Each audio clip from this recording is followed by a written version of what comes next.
about the science of meditation and other contemplative practices. If you aren't on our mailing list and would like to be, you can come see me or any of our other board members. Would you all stand up and wave to the room?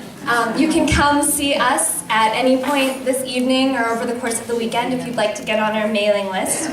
We have a few different offerings. We have bi-weekly discussion groups. We also offer a weekly meditation practice session. And that is actually kicking off for the very first time this Monday night.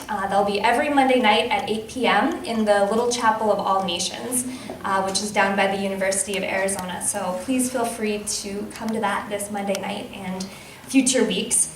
We also have an annual travel grant that we use to support students who want to attend conferences that have to do with contemplative science. And we also offer periodic community talks like this one. And every once in a while, we are fortunate enough to have incredible teachers like Sharon to come and speak with us and lead us in practice. Sharon was here last year, actually almost exactly a year ago, and gave us an extraordinary weekend of practice and teaching. And we're so happy to have her back. So thank you so much for coming again this year. Sharon has a wonderful story that I personally find very inspiring. She was born in New York City, and she had a childhood that had a fair amount of turmoil, which is something that she's been fairly public about. And she had an early realization about the power of meditation to transform personal suffering.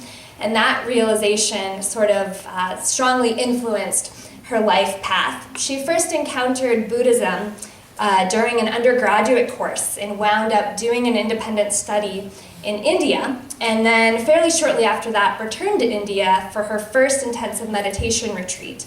And after studying with several renowned Buddhist teachers for some time, she came back to the United States and began teaching insight meditation, or Vipassana practice. She founded the Insight Meditation Society in 1976 with Jack Kornfield and Joseph Goldstein. And from there, things sort of took off, and the daunting part about introducing Sharon is there's a whole lot that I really could say about her, but I don't want to take up too much time. Sharon teaches all over the world, workshops, retreats. She's given keynotes at conferences nationally and internationally. She's contributed to a wide variety of books. She's contributed to lots of magazines, including Time and Oprah and Real Simple. And the list sort of just goes on and on. So we feel very fortunate to have her here with us tonight. So with that, I'll go ahead and turn it over to Sharon to kick off our weekend, which is called The Relationship of Loving Kindness to the Spiritual Path. Thank you all so much.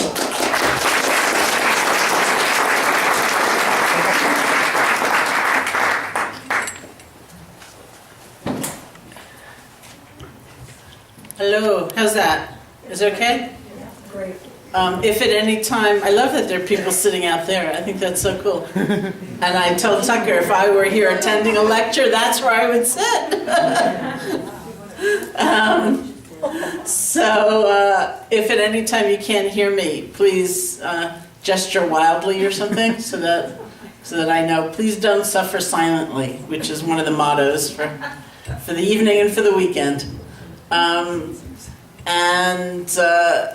I don't know if Linda's here. I saw her leave probably to do some work. But I thought that was great when my name didn't quite come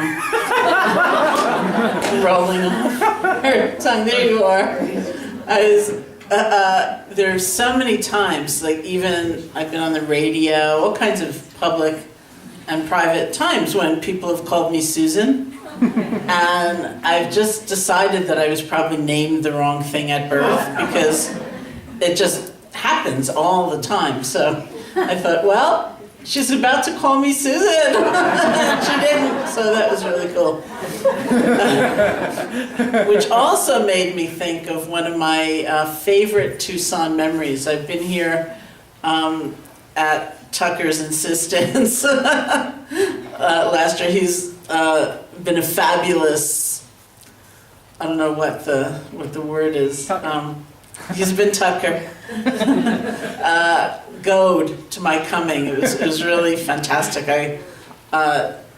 it wasn't that I didn't want to come, nor I had a particular resistance, but, I've had so many obligations and things, and there was Tucker all the time saying, when are you coming to Tucson? So I came last year, and it was so fabulous, and then I started writing him, like, when are you going to invite me back to Tucson? He was quite happy the tides had turned.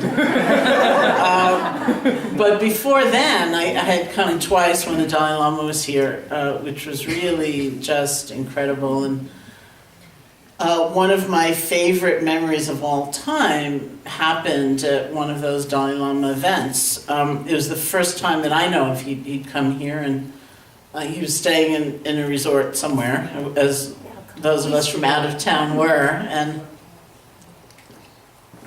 because we were staying there and the teachings were there, it was like the whole resort changed into an ashram. It was really great. And the way the format was developed, the Dalai Lama was going to speak in the morning and the afternoon, and then they had various Western meditation teachers or Buddhist teachers teaching in the evening, and I was the first evening, which I was quite nervous about. It was about 1,200 people, which at that time was the largest group I'd ever spoken in front of, and he fortunately was not there, the Dalai Lama, but his throne was right behind me, and it was like very intimidating, and then it was over, and once it was over, it went fine. I was so happy it was the first night, right, because then I could have the entire week just to enjoy the teachings without having to worry about it. So I was delightedly attending the teachings. Thank you. And, look at all that water. And the way the format was going, His Holiness the Dalai Lama would speak, it would be translated, and then as the translation was going on, which was both the text and his commentary on the text, he would flip forward to the next passage that he was going to be reading and speaking about. So something caught his attention in the translation, and he stopped the translator, and he said, "That's not what I said." And Thupten Jinpa said, "Yes, it is." And the Dalai Lama said, "No, it's not." And Thupten Jinpa said, "Yes, it is." And the Dalai Lama said, "No, it's not." And it was a very minor point that that was actually in dispute. So the Dalai Lama flipped back several pages to the particular passage they were discussing, and he burst out in this really big laugh, like, "Oh, ha ha ha ha, I made a mistake." And I thought, look at that. If I'd made a mistake in front of those same 1,200 people a few nights before, first of all, would I have admitted it? And second of all, would I have laughed at it? I don't think so. And it was such a beautiful lesson in the essence of a being like that, to be that unassuming and undefended in a way, and open, and so tender, so kind. It was a really beautiful moment, and so I've always treasured that association with Tucson and that permission to be human, which is really quite great. So the topic for the whole weekend is the relationship of loving kindness to the spiritual path, and of course we'll have a lot more time both Saturday and Sunday to explore these things much more in depth and with a great deal more actual practice. So I'd like to talk just a little bit tonight, and we'll do a short sitting, and we'll have some time for questions before we break. This is also a phenomenally beautiful place. I've never been here before.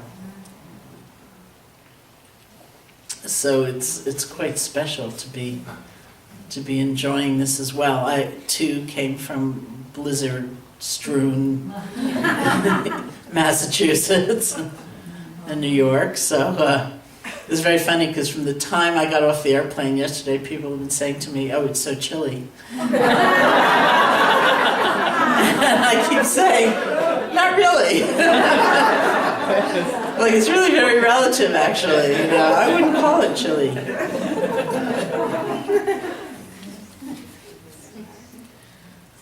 So I think this is actually a fascinating topic, loving kindness and its relationship to the spiritual path. There's so many ways I think we can envision growth transformation, transcendence, that don't involve necessarily these qualities of loving kindness. Certainly not necessarily loving kindness for ourselves. It could really easily be seen as a process of self-abnegation and really denying ourselves and ignoring ourselves in utter deference to someone else. And the fact kind of amazed me in the Buddhist conceptualization of spirituality, which is really how I began my meditation practice, was in that context. It just amazed me that that wasn't what it was about. And even though, there was so much languaging, there were so many metaphors and images that had things like, kill the ego and destroy the self and annihilate the self. I never liked them that much. And they frightened me. They really frightened me. I thought, wow, it's kind of like you have this self inside that's been a good friend and a companion and it's been with you all along and you're going to kill it? I thought, what's that about? And here too, I was very reassured in kind of a Buddhist conceptualization, which was not about killing the self, but about eradicating ignorance. Not saying that there's this entity within us that we're somehow going to get rid of, but that there's so many mistakes we make in life. There's so many ways we misperceive ourselves, others, where happiness is to be found, where strength is to be found, aloneness, connection. There's so many ways we're just kind of off. Sometimes it's personal conditioning, family conditioning, cultural conditioning, all of that. And because we're sort of off, because our view is distorted, we suffer. And so the whole idea of a path within that framework is to not suffer so much. Because it's believed that out of our happiness comes a sense of being able to serve, to give, to care about others. And probably the closest analogy to this is the idea of generosity. And so we look at material generosity often as a kind of symbol to understand generosity of the spirit. And this particular idea is based on the reality, we actually all know it in practical terms, that the ability to give is more dependent on something that goes on within than it depends on how much we have, right? We might have a huge amount, relatively speaking, externally, materially, but we don't at all have the feeling inside that we even have enough. And so it's very hard to give, to share, to open, to relinquish out of that feeling of deprivation and almost desperation sometimes. I don't have enough. Whereas you might have very little materially, relatively speaking, but there's something else. There's a whole other kind of process going on inside that makes us much more likely to give, even if we can't give like a vast amount, even if it's something very small. There's that impulse, there's that feeling, almost like overflow, right?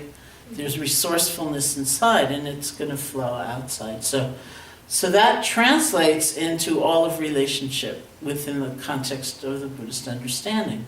All connection. If we feel depleted, exhausted, miserable, undone inside, there's not going to be a lot of juice to take care of someone else in a sustained way, to make an effort to seek a better world in a sustained way, to even pay attention to someone else. It's like, we all know, you got something really terrible going on and it's serving almost like a magnet, it's so compelling, and then you're at a party and someone's telling you their story, it's like not that interesting, really, because all our energy is drawn to that painful place. And so it's not that we never experience pain in this model at all, but that magnetization, that sense of complete identification doesn't necessarily serve us or serve anybody else. And so we really look at the nature of our experience, because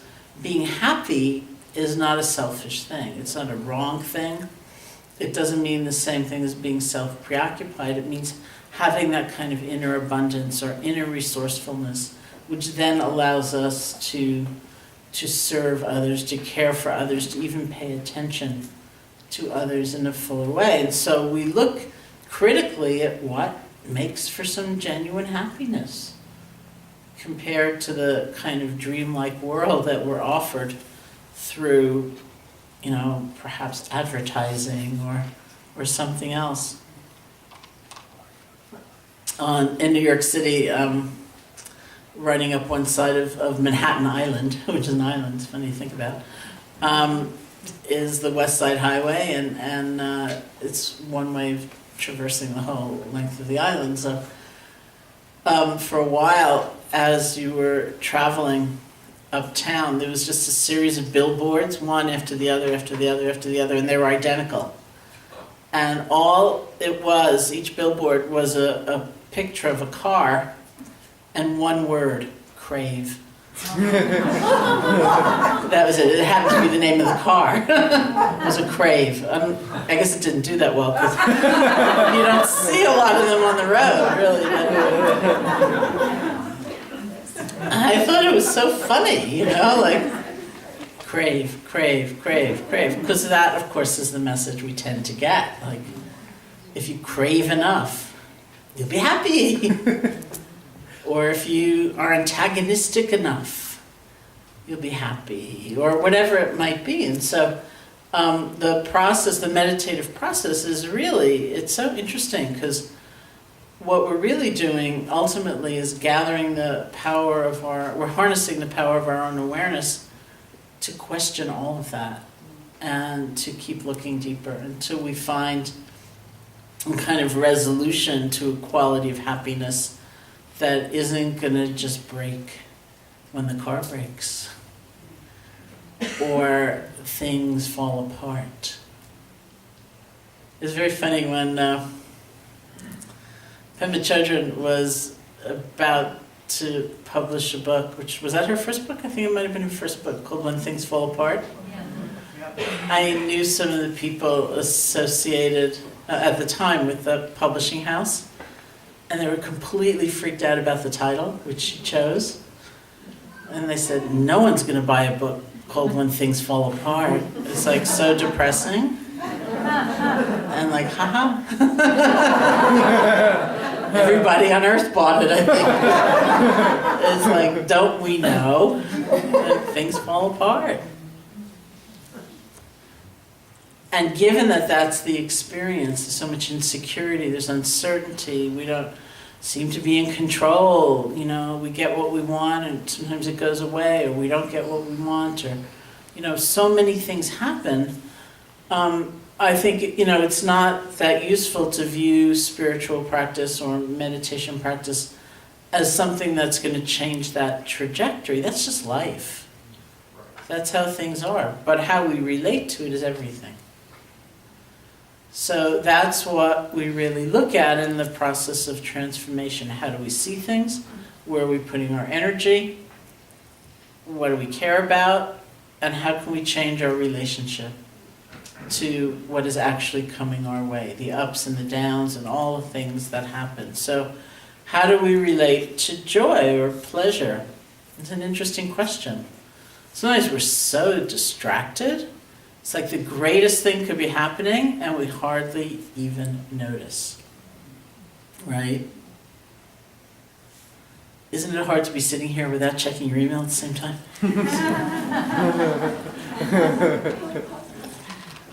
We have a no over here. That's good. But so often we barely, if barely at all, appreciate what's happening because our attention is just so divided. And sometimes we don't feel that comfortable taking in the joy or the pleasure or the delight, whatever might be happening. Maybe we feel we don't deserve it, or it's just wrong to really enjoy it. We feel embarrassed somehow.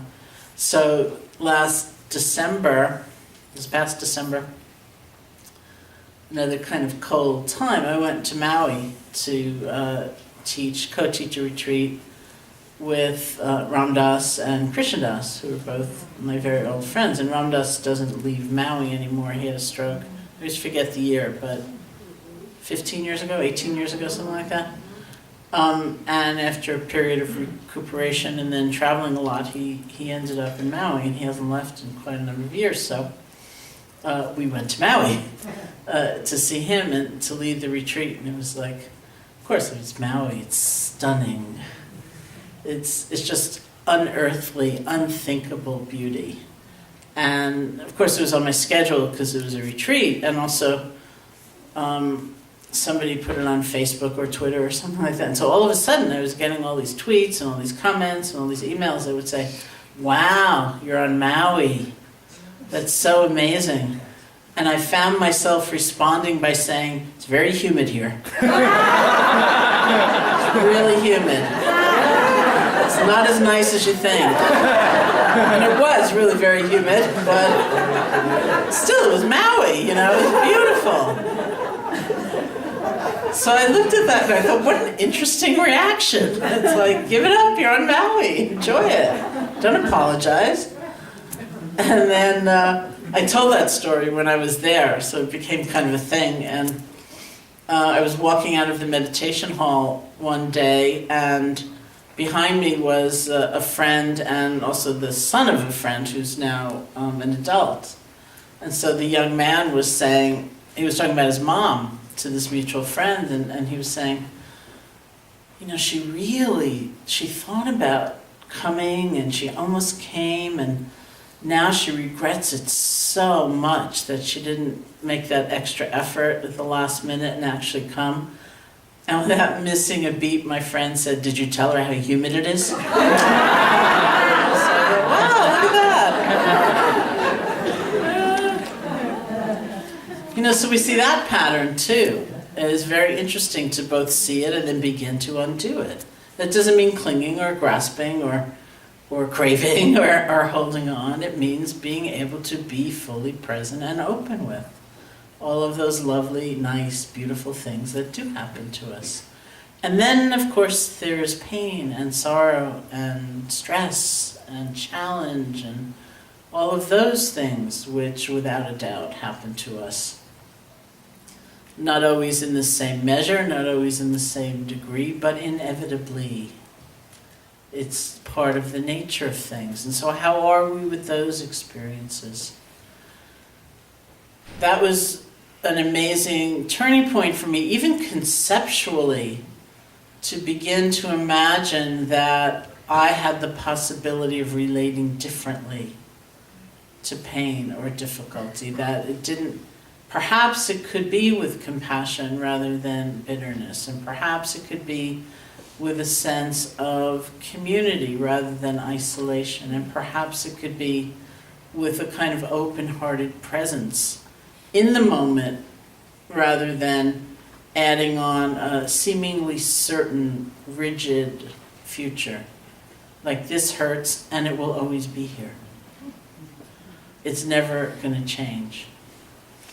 And so that was, even to think that was possible was a profound turning point, let alone the execution of that moment by moment when painful things would arise, because of course they do. And this is one of the great potentials both of mindfulness and loving kindness, to change our relationship to pleasure and to pain. And the fact that we're not in control of the flow of events as they arise and pass away.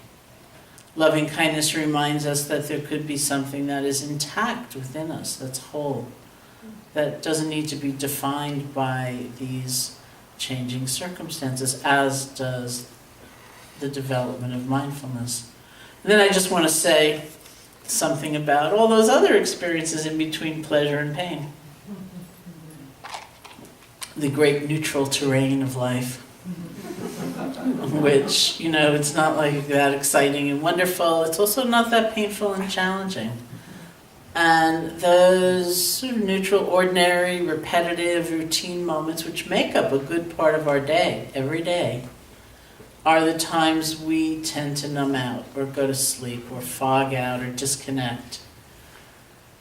And so the prospect of the spiritual path, as described in the Buddhist teaching, is changing our relationship to pleasure, changing our relationship to pain, changing our relationship to neutrality. That means having a different life. Because whatever comes our way will have that flavor, largely pleasant, largely painful, pretty neutral, something like that. And so that means every moment carries the possibility of having a different relationship. And this also frees us in a conceptualization of what a path is. We think about meditation. I don't know how many of you might be new to meditation. But we often think about a practice like meditation as something that will completely change what comes up for us, what we feel. You should see her laughing. It's very funny. What we're thinking, if we have thoughts. But in fact, that's not so. I did this podcast today. I'll have to find out how you can hear it someday. But I told the story, which is true, about how I went to India in 1970. I went in 1970. I began my meditation practice January of 1971. And I had gone through school, through the university, and ended up coming back a little more than my year abroad. I was supposed to be. Finished school, did what I needed to do, finish school, went back to India to continue study and practice, and then finally came back in 1974.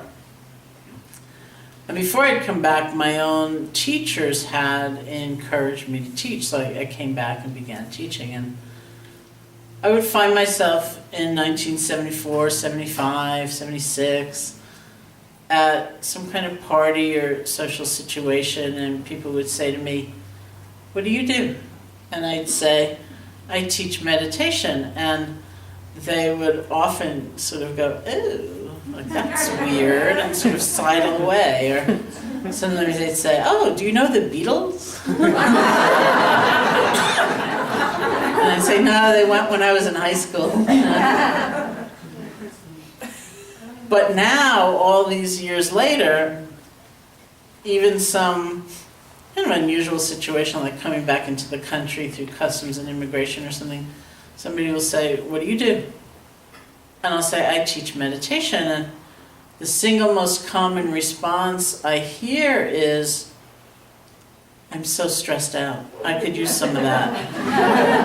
Or my favorite response, which I also hear, is, "My partner should really meet you." Which I like a lot. But I also hear, "I tried that once and I failed at it. I couldn't do it because," and then people describe whatever they expected to have happen. "I failed at it because I couldn't stop my thinking. I couldn't make my mind blank. I couldn't have only beautiful thoughts. I couldn't keep the sleepiness at bay. I couldn't wipe out the anxiety." Whatever it might be, that's the concept we have. Whereas really, we would say that the purpose of meditation practice is to change our relationship to all of that. Not necessarily to wipe it out, which is not going to happen, so no wonder you feel frustrated. That's why I always think that to embark on a practice of meditation, that one thing that's tremendously helpful is just some clarity about what to expect and what not to expect. Because we can torment ourselves so much, like, "Oh no, I got sleepy, all bad. No one else in the room is thinking. I'm the only one who's thinking." Whatever it might be. So let that be your mantra I'm trying to change my relationship to it, not wipe it out, whatever it might be. And then I think you can pursue a meditation practice with some interest. Okay, so we have the prospect of changing our relationship to any kind of experience that comes up. We have the fundamental tools that we employ to make for that changed relationship. And these are usually talked about as concentration, mindfulness, and loving kindness. Over the weekend, I'll certainly emphasize the loving kindness part, and we'll go into various elements of sitting, walking, different aspects of doing loving kindness practice. And so for tonight, I'll just describe the three, and we'll have a chance to do a short sitting for sure before we have a discussion. So concentration is the strengthening of the steadiness of attention. Most of us experience our quality of attention as not being so awfully steady. We're fairly scattered or distracted, kind of all over the place. If not in every arena of our lives, at least in some. And you don't have to be an experienced meditator to know that. You sit down to think something through, and you're gone. Our minds jump to the past. And interestingly, when they go to the past, we're often remembering something where we now don't feel totally good about it. I should have said more. I should have said less. Why did I say that stupid thing? Why did I do that? Why did I do anything? And we go over and over and over these scenarios, not with the idea of finding a way to make amends, but just to go over it and over it and over it and over it. Or our minds jump to the future and we create a scenario that has not happened and may never happen, and we're filled with anxiety about that. Right? So what we do in deepening concentration is we gather all that kind of wild, scattered energy and attention, and we bring it together. Classically, that's done by choosing an object of attention and using that to rest our minds on, rest our awareness on, until the next moment when it flies off, and then we bring our attention back to that object. So what is that object? It really could be anything.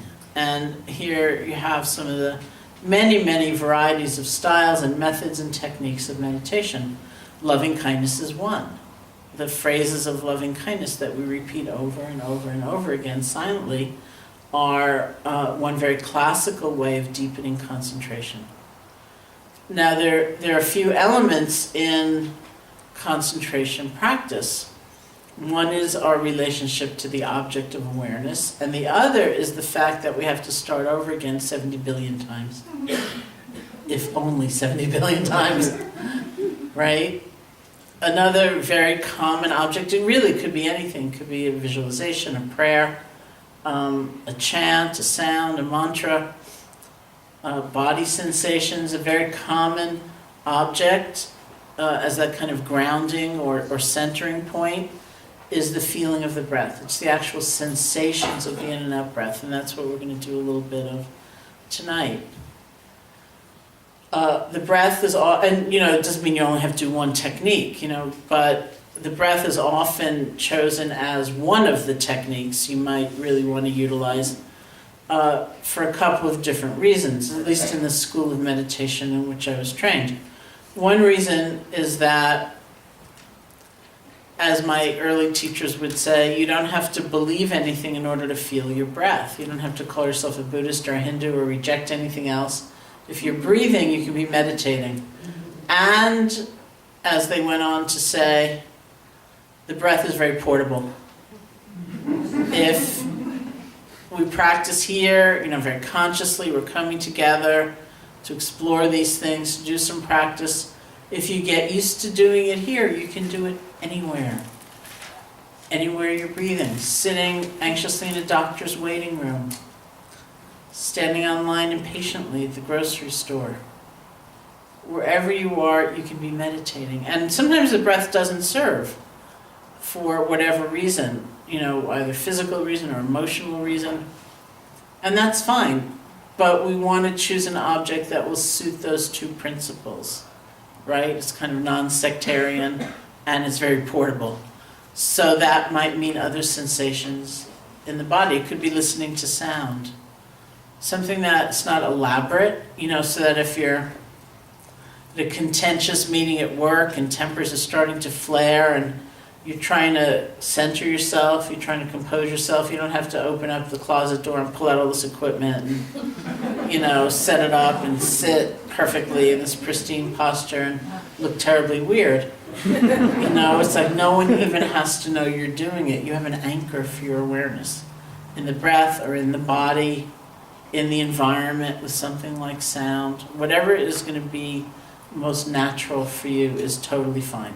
And then we have the alternative as well of the loving kindness practice, which we'll do over the weekend. So let's say it's the breath, just as an example. We want to have a balanced relationship with the breath. Sometimes people think, if I get a death grip on the breath, my mind won't wander. And of course it wanders more. So it's just, the operative word is rest. We're just going to rest our attention on the feeling of the breath.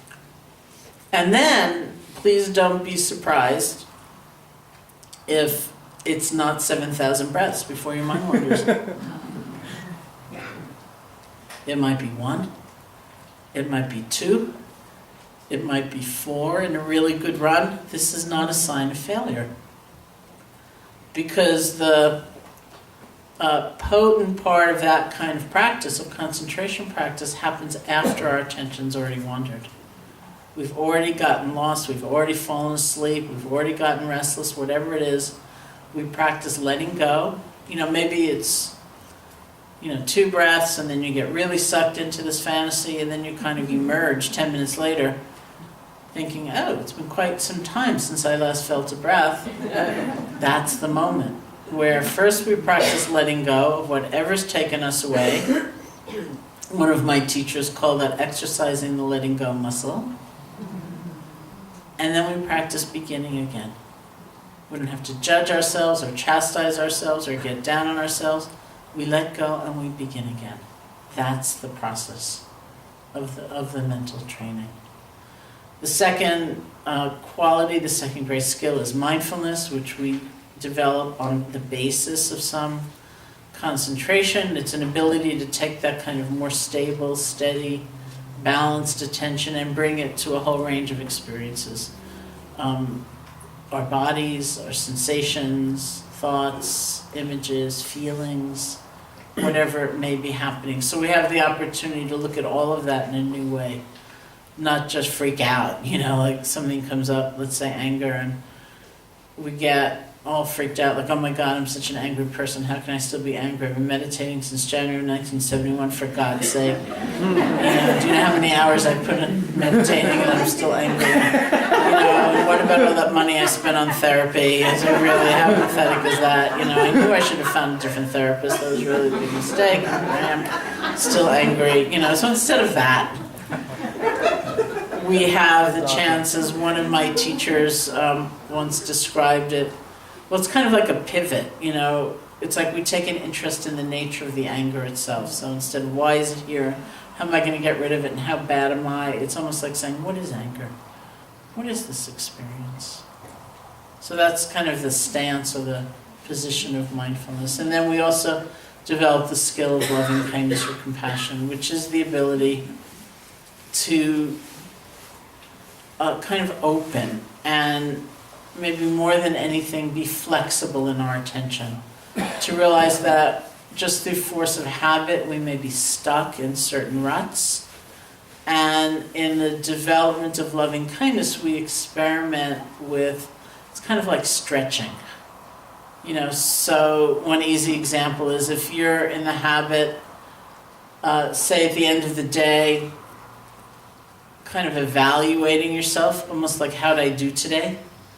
And if you're in the habit of pretty well only remembering the things that you don't really like that you did today, things you didn't say quite right, and the fact that this happened and that really stupid thing you said at lunch in the meeting, let's just say.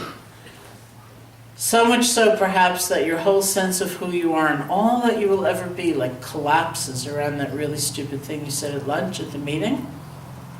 The practice of loving kindness would be the stretch. It's like almost like asking yourself, anything else happened today? Like any good within me?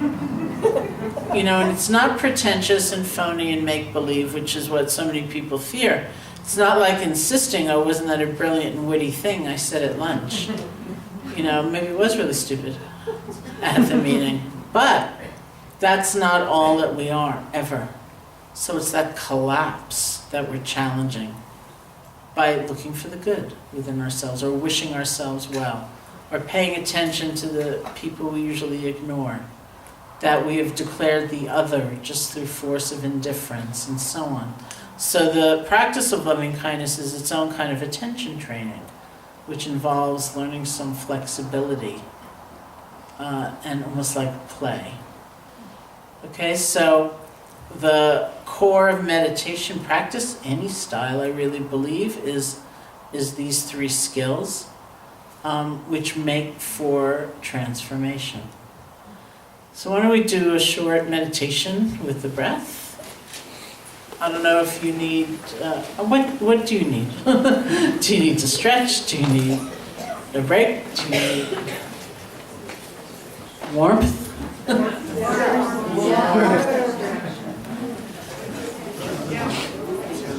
We can't close those doors because we've got a, oh, you can move in. Yeah.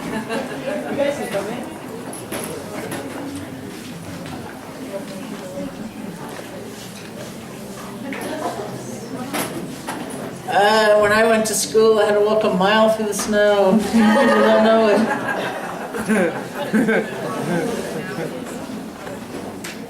It would be a little warmer. I teach a retreat every winter in Massachusetts with the Insight Meditation Society, a 7-day intensive loving kindness retreat. And this year, opening day, we had a blizzard. There's 2 seats over here if anybody over there would like a warmer spot to be.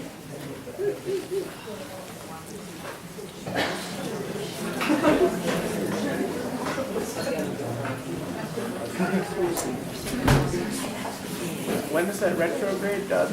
Mercury in retrograde? I think it's the 17th or something. This is for a while. When did it start? No, a few days ago. Why? This is beautiful. Nothing's gone wrong, has it? This is so beautiful.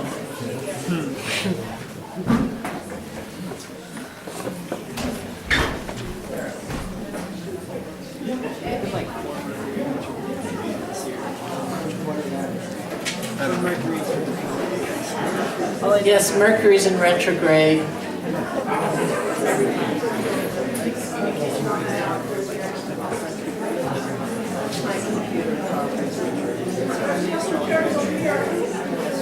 Does anybody need a warmer spot? There's some chairs over there.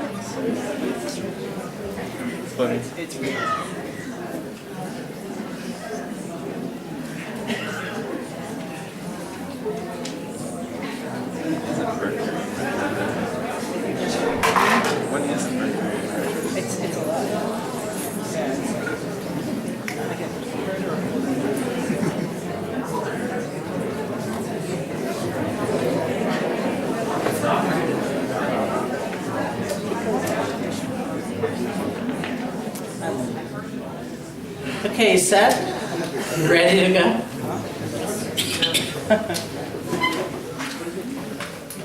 So I'm going to guide this as though it was the breath that was the object, but remember it doesn't need to be the breath, both because you may be accustomed to something else or you might find it more suitable to use. This is what we call the primary object. That's like the chosen object or home base for the mind. You might find sound to be, or may have found in the past, sound is the most useful tool, or feeling just the sensations moving through your body. so you can translate that in your head as I describe being with the breath. Okay, so actually even before we get to the breath, most commonly we do start by listening to sound. So you can sit comfortably, see if your back can be straight without being strained or overarched. You can close your eyes or not, however you feel most at ease. If it seems better to have your eyes open, they could be like a little bit open. And you can find a spot to rest your gaze, let it go.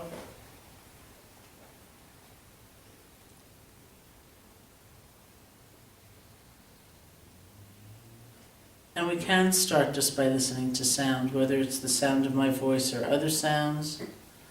It's a way of relaxing deep inside, allowing our experience to come and go without interference.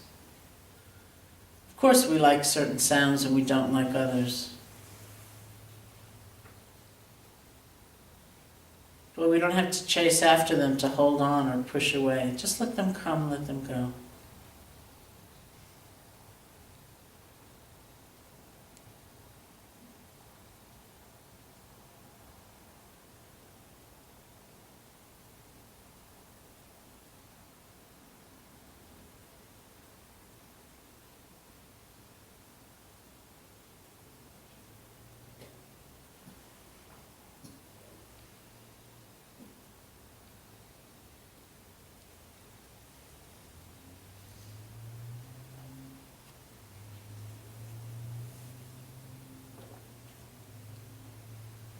And bring your attention to the feeling of your body sitting, whatever sensations you may discover.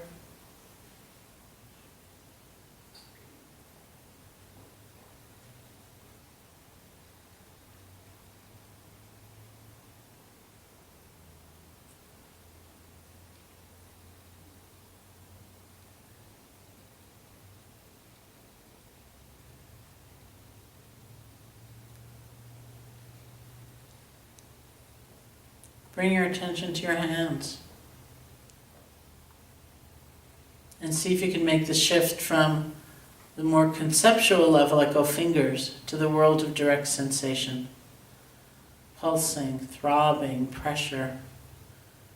You don't have to name these things, but feel them.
And bring your attention to the feeling of your breath. Just the normal, natural breath. You don't have to try to make it deeper or different. See if there's a place where the breath is strongest for you. Maybe it's at the nostrils or the chest or the abdomen. If you find that place, you can bring your attention there and just rest. See if you can feel one breath.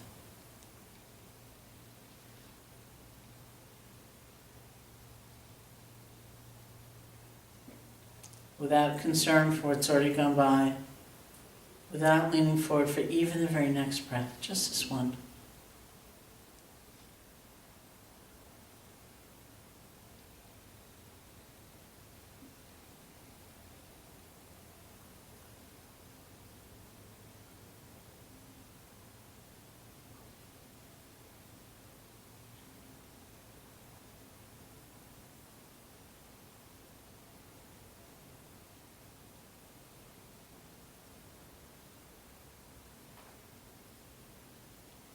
And if you like, you can use a quiet mental notation of in, out, or rising, falling to help support the awareness of the breath, but very quiet.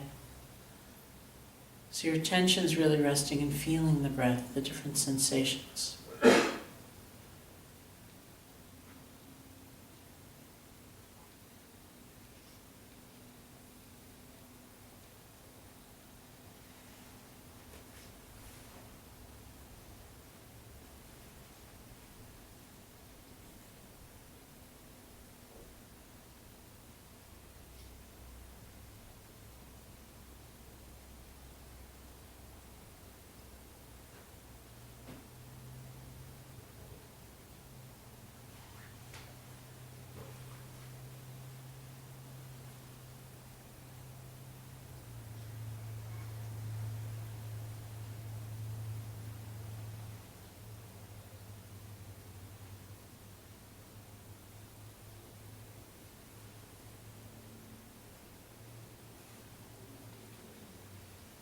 If images or sounds or sensations or emotions should arise, but they're not all that strong, if you can stay connected to the feeling of the breath, just let them flow on by. You're breathing.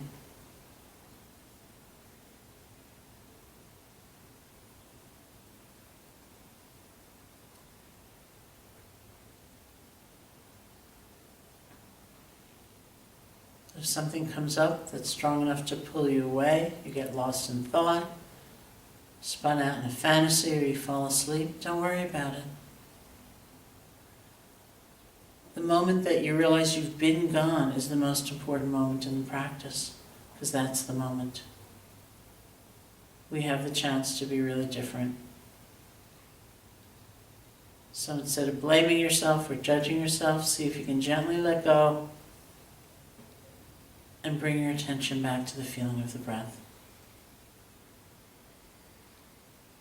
And if you have to do that a few thousand times in the next couple of minutes, it's totally fine.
And when you feel ready, you can open your eyes.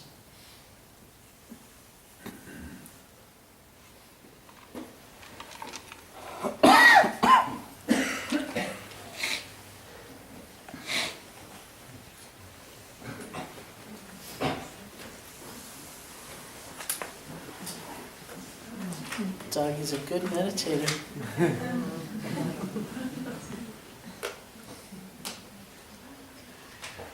Okay, so we have time for any questions or comments, anything you'd like to discuss. I'll need you, I don't think there's another microphone, right? So I'll need you to try to speak loudly if you possibly can. Yes? Is the purpose of this meditation to kind of develop a witnessing aspect to everything that's going on, or is it to transcend? Because I never lost it. But like when I was focusing on my breathing, I was able to keep focusing on it, but notice that like, oh, my breathing is changing this way, or is it coming closer, it's going away, and I have this sensation. I was able to always kind of have this witnessing thing going on. So the question was, is the purpose of the meditation to have a witnessing capacity come forward or be predominant, or is it to transcend that in some way, or transcend everything, perhaps you meant? I would say, in my understanding, the purpose of this style of meditation is more to have a kind of witnessing, not in the sense of commentary, like, wow, that was a good one, or something like that, but to have an ability to observe rather than, well, another way of saying it, this has a lot to do with mindfulness, which we practice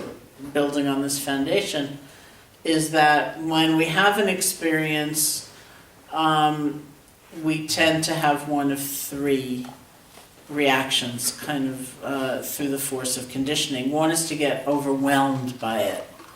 Say it's an emotion and it just totally takes over and we feel no space, and there's that sense of being defined by it, like I'm such an angry person and I always will be.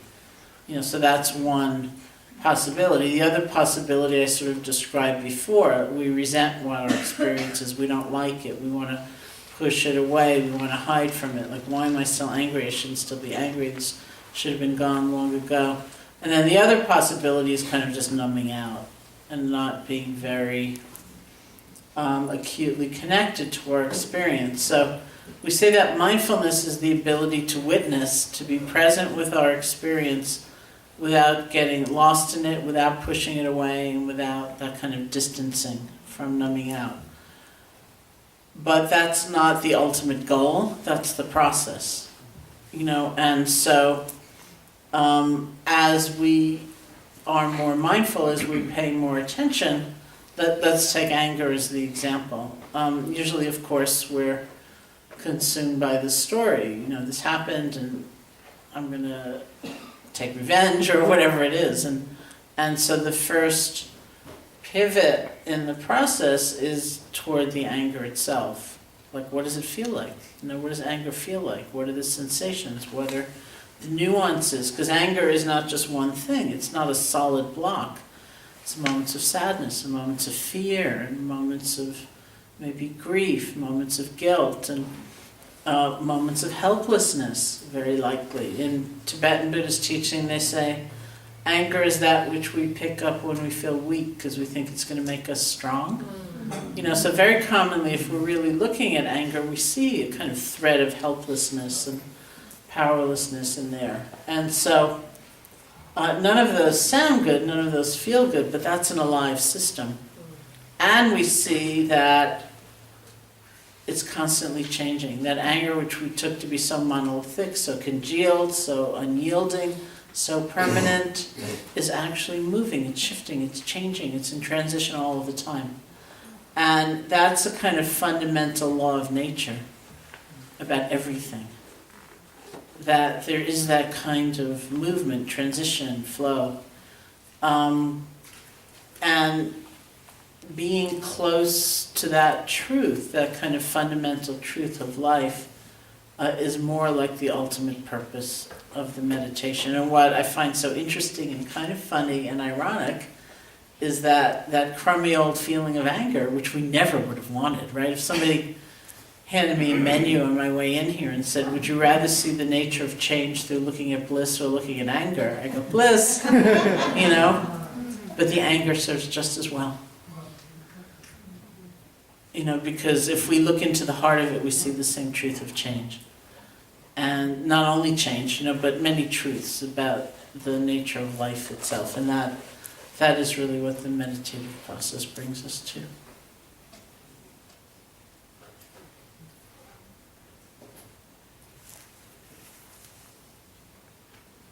Yes.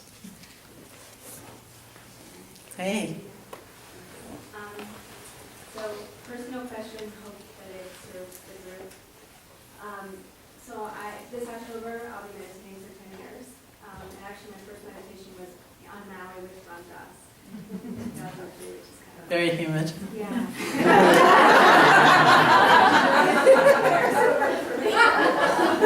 But so in the last year, actually the last time I saw you, I didn't have this affliction. It started in June, but I developed tinnitus, which is ringing. Mm-hmm. So I wonder, and for me the hardest thing is how it's affecting my meditation, or how my meditation has changed. And I've started really resisting meditating, sitting meditation, because I find it to be the hardest thing about the tinnitus. Mm-hmm. So I wondered, you talk about like the easy answer, at least in my mind, is use it as your object, focus. Mm-hmm. But I don't really notice that it changes, so it's not very interesting. It's really annoying. Mm-hmm. And so I wonder if you could just speak to that on a personal level, and then for people also who have other unpleasant sensations that they really have to be with because it's part of their body, and they want to have and develop a meditation. I never know how to pronounce that. I always forget. Tinnitus. I didn't even know how to spell it. Okay. Last year. So the question was about, this is one way to avoid it, having ringing in her ears.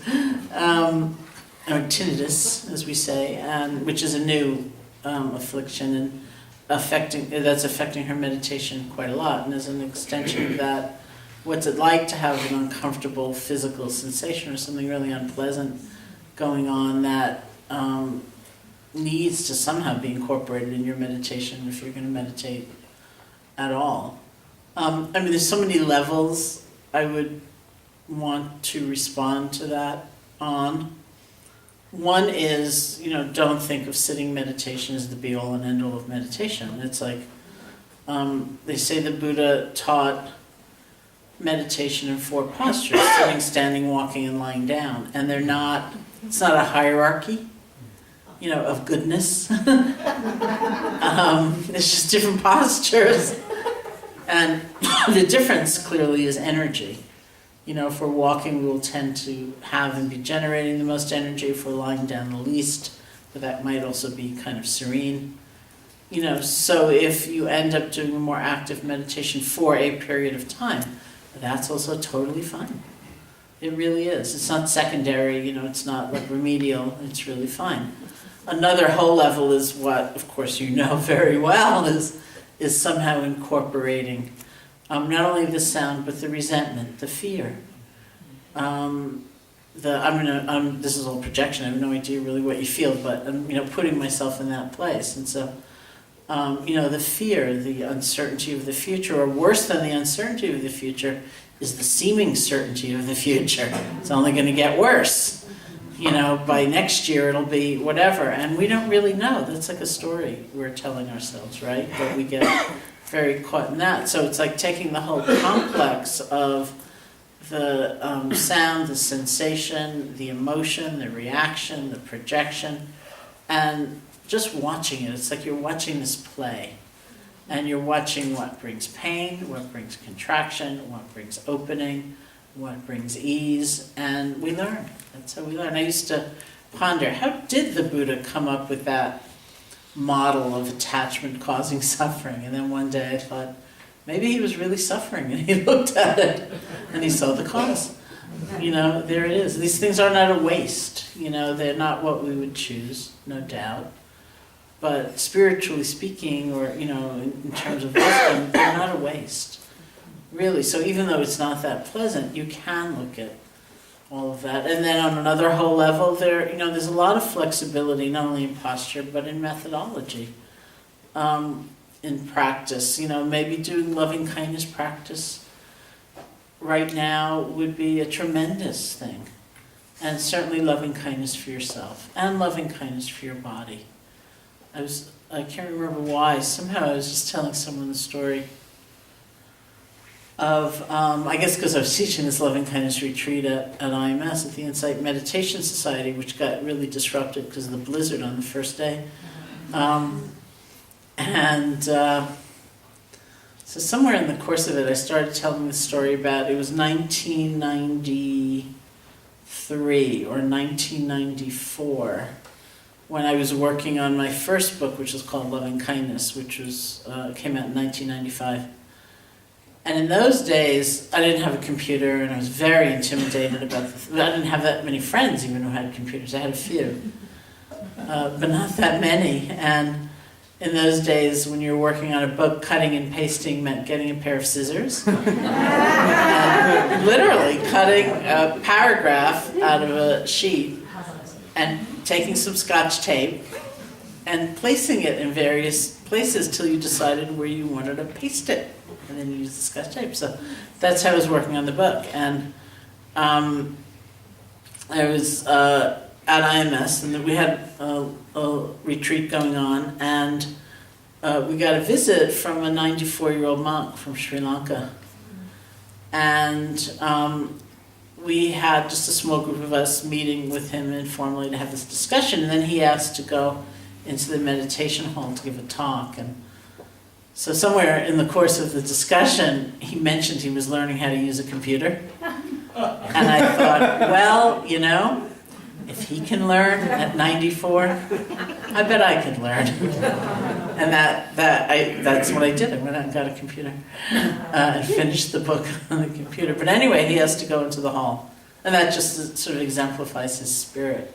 He has to go into the meditation hall and give a talk. And we thought, wow, 94, it won't be a long talk. And to my amazement, he had so much more energy than probably all of us put together.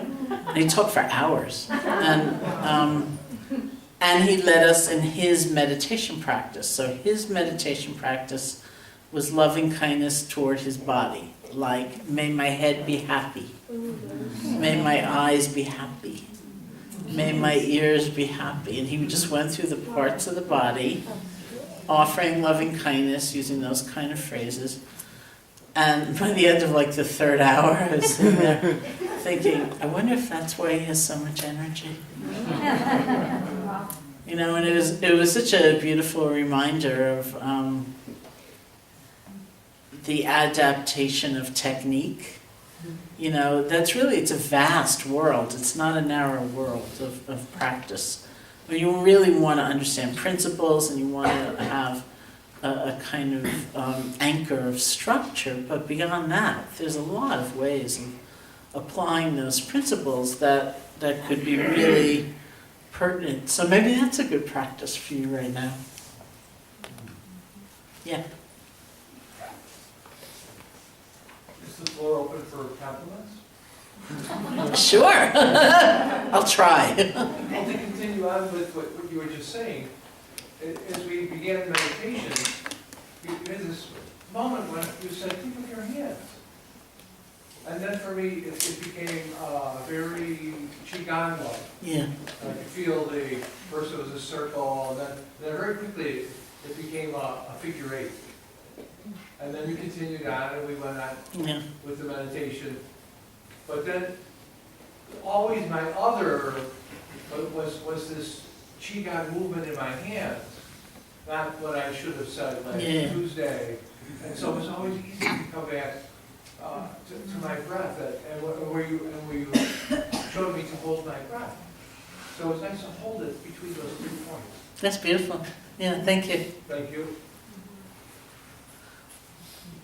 Yes. Can you expand on acceptance Suppose I'm meditating, I have a pain in my arm. I accept it, I don't like it. I want it to get better, but I accept it, but how, is that what we're trying to do here? Trying to accept everything, but not liking it? Are you from New York? I just have to know. Are you from New York originally? Okay. Just asking. Okay, so the point was the question was about acceptance, and the point was that he notices maybe he has a pain in his arm, and he accepts that it's there, but he doesn't like it. So is that the goal, is to apply that to all of our experience? Which is a great comment, a great question. Well, I hesitate myself to use the word acceptance. I use it sometimes in writing, and then if I have a chance, I always cross it out because I think it's too confusing. But I also find as a writer, I think I'm running out of words because I think they're all kind of confusing. Instead of accept, sometimes I try to say acknowledge. Another A word, because the word accept can sound so passive and complacent, and it's one of the problems with mindfulness as a concept, that people sometimes think it means that you're just going to let things happen and you're not going to do anything about anything, and it's really passive. Like somebody asked me once when I led the same meditation, somewhere I got as far as let's sit and listen to sound, and someone raised their hands and said, well, if it's the sound of the smoke alarm I hear going off, should I just sit here mindfully noticing that the smoke alarm is going off, or should I get up? And I said, I'd get up. But I actually understand the question. It makes a lot of sense, because you say, well, like, just be with what's happening, don't judge it, just accept it. It sounds kind of like that, but it's not what's meant, so you want to know that there's pain in your arm, for sure, because that's the truth of the present moment. That's what's happening. We also want to know, are there ways I'm relating to that pain that's taking an uncomfortable situation and making it terrible? Because sometimes that's happening not because of our arm, but because of our mind. Not always, but sometimes. The amount of anxiety, projection into the future, blame. There's so many things we might add on to the experience sometimes that really take what's already uncomfortable and make it a whole lot worse. So we want to know if we're doing that, right? There are also ways in which sometimes those uncomfortable situations can be kind of interesting. I mean, no one in their right mind in this society looks at pain, but we're not taught that. But it's actually very interesting, when we're not running and we're not so afraid, because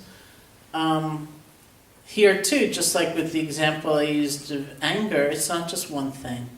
It's moments of pressure, it's moments of burning, it's moments of iciness, it's moments of twisting, and none of those sound good and none of those feel good, but this too is an alive system.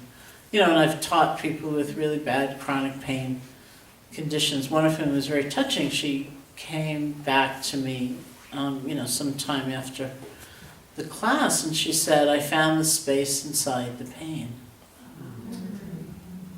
Because that's also true, that exists. And so if we're not fighting the experience and we're also not overcome by the experience, there's kind of a platform for taking a look at it and learning about it deeply.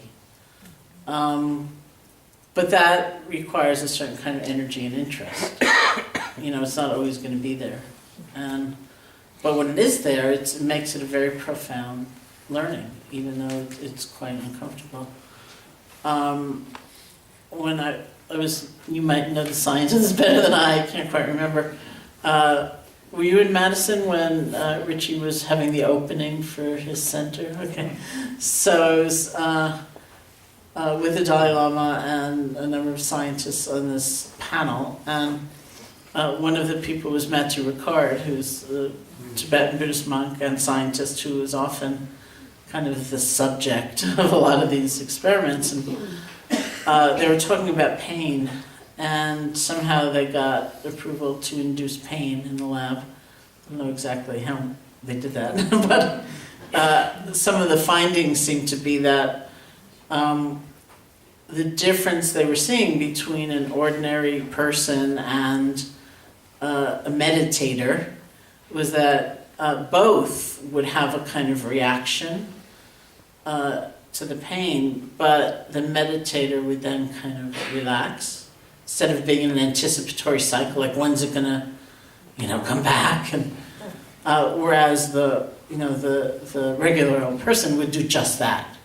They get kind of keyed up and stay there. And it was very funny because I was sort of sitting in between Matthew and the Dalai Lama, and the Dalai Lama was asking all these questions about the actual composition of the test, the research, and do you bring up the pain in regular intervals or whatever? And I forget what Richie said, but the Dalai Lama said, no, you have to surprise them, and Matthew jumped 4 feet in the air, like, oh no. They're gonna start putting this icy probe in my arm, It was really very funny. But there's a lot about the power of our own minds that is unharnessed in normal education, let's say, or the way we grew up, or, that we believe can be harnessed and can change our relationship even to painful feeling. And it does start with acknowledging it and being with it in a different way. Yeah, we have to stop in a minute. Do we have to stop now? What time is it? 30? I have... Yeah, we can actually stop for the night. Okay, we have to stop for the night. He's in charge of me.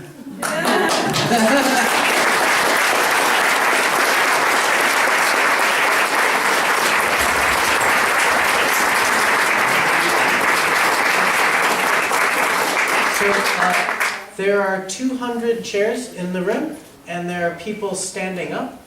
So thank you to the whole community for this incredible response.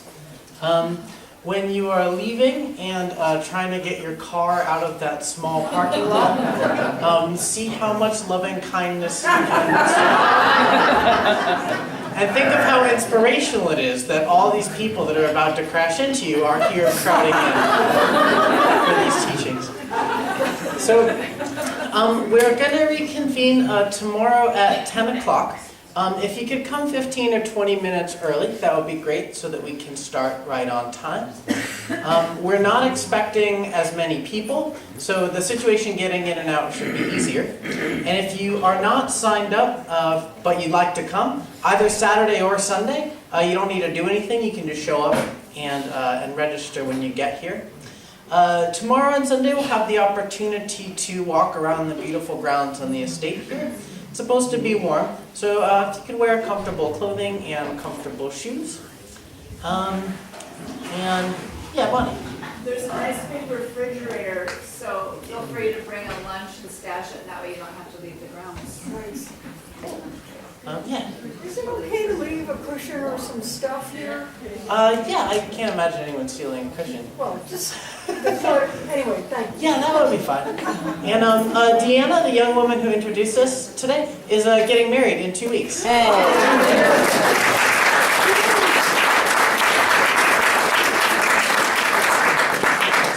drive carefully. Thank you, Sharon. And we'll see, hopefully, most of you tomorrow morning.